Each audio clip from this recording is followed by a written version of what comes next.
Assalamualaikum warahmatullahi wabarakatuh.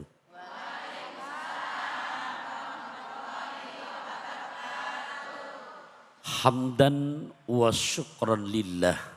Salatan wa salaman daimaini ala rasulillah.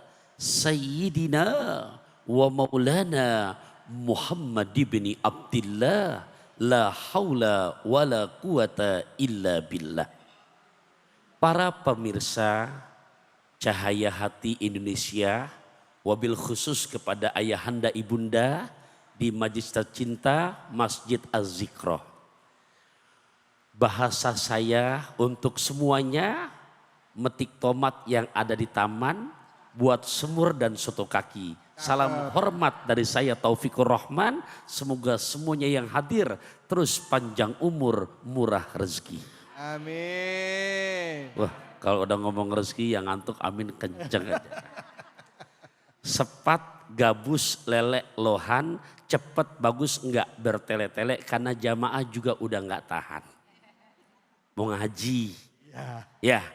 Surat An-Nisa, Ustaz David ayat 2, ayat 3, ayat 4. Izin saya bacain dulu boleh? Sambil kita terjemahkan. Bismillahirrahmanirrahim. Wa atul yatama amwalahum. Wa la tatabaddalul khabitha bit thayyib. Wa la ta'kulu amwalakum ila amwalikum. Innahu kana huban kabira. Wa'atu dan berikanlah oleh kamu sekalian al-yatama kepada anak-anak yatim yang mereka udah cukup usia dewasa. Apa yang berikan kepada mereka? Amwalahum, akan harta mereka. Wala dan janganlah tatabaddalu kalian menukar al-khabisa bit-thayyib yang jelek dengan yang bagus. Wala ta'kulu amwalakum ila amwalikum, dan jangan kamu sekalian memakan akan harta mereka dengan harta kamu. Dicampur adukin harta yatim dengan harta kita dikit, harta yatim banyak, kita makan tuh dengan secara zolim. Yang begitu modelnya innahu kana huban kabiro. Sungguh yang model begitu adalah termasuk dosa besar. Bu, Pak, rahimakumullah.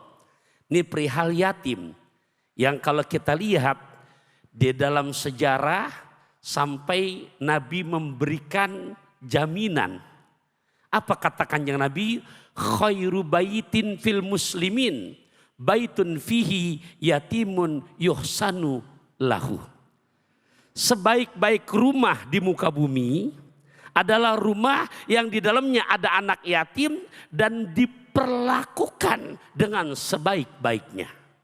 Wasyaru baitin fil muslimin, sementara sebaliknya seburuk-buruk rumah yang di mana di muka bumi ini, yang di dalam rumah tersebut ada anak yatim yang diperlakukan dengan secara zolim.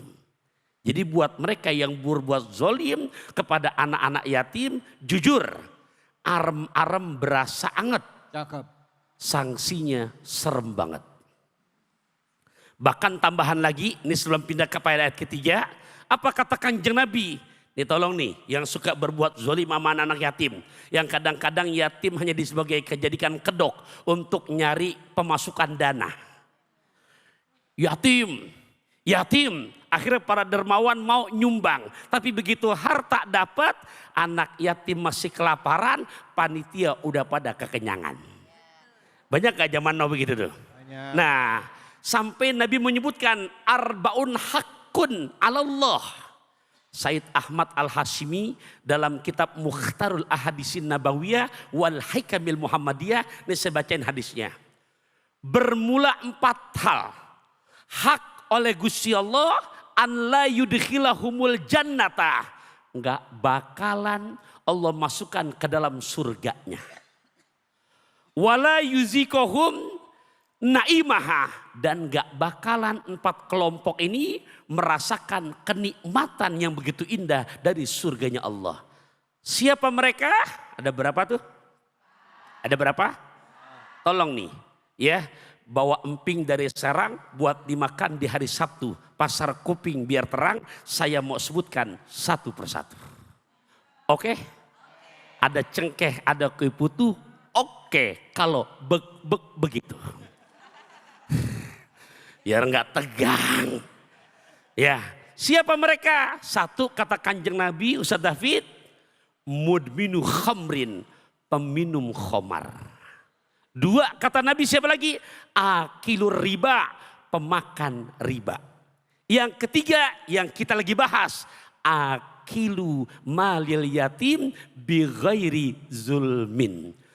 Orang yang dengan begitu tega, zalim, memakan harta anak yatim bigoiri hakin, dengan alasan yang gak benar. Yang keempat kata Nabi, wal akuli walidayhi, orang yang durhaka sama kedua orang tua. Ini ayat 3, kira-kira bisa dipahami apa enggak? Pindah ayat 4 ya. Mohon maaf, ayat 3 sekarang. Tadi ayat 2. Ayat ketiga apa bunyinya? Wa in khiftum alla tuksitu fil yatama fankihu ma tobalakum minan nisa mathna wa thulatha wa ruba'.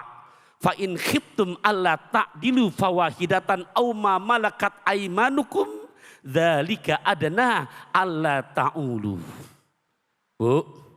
Ini bab nomor 2 nih di ayat ketiga, bab bini nih. Bab istri. Jadi nggak salah orang yang punya kemampuan untuk menikah 1, 2 bini, nambah jadi 3 bini, 4 jadi 4 bini. Ibu jangan marah dulu, ini Al-Quran. Saya nggak boleh menafikan. Tapi ujungnya di situ, fa in khiftum alla ta'dilu fawahidatan aw ma malakat aymanukum. Tapi kalau kamu nggak yakin bisa berbuat adil, nah itu tuh senyum dah. Tapi kalau kamu nggak yakin bisa berbuat adil, Al-Quran juga yang nyuruh fawahidatan, maka hiji bae. Iya, tuh Bu, Pak. Kadang-kadang ustadz atau ustazah giliran baca ayat ini nggak diseluruhin, dipotong di koma, ya. Nah, jadi kalau memang mampu silakan. Tapi kategori adil ini kan yang kata agama wad usaiin fi mahalihi, menempatkan sesuatu pada tempatnya. Bu, Pak rahimakumullah. Adil dalam arti kata, ini yang jujur saya secara pribadi mah belum mampu. Dan juga di saat kita yang satu Pak, nih pasukan yang satu, jangan jadi minder. Ibu mau diduakan apa satu aja?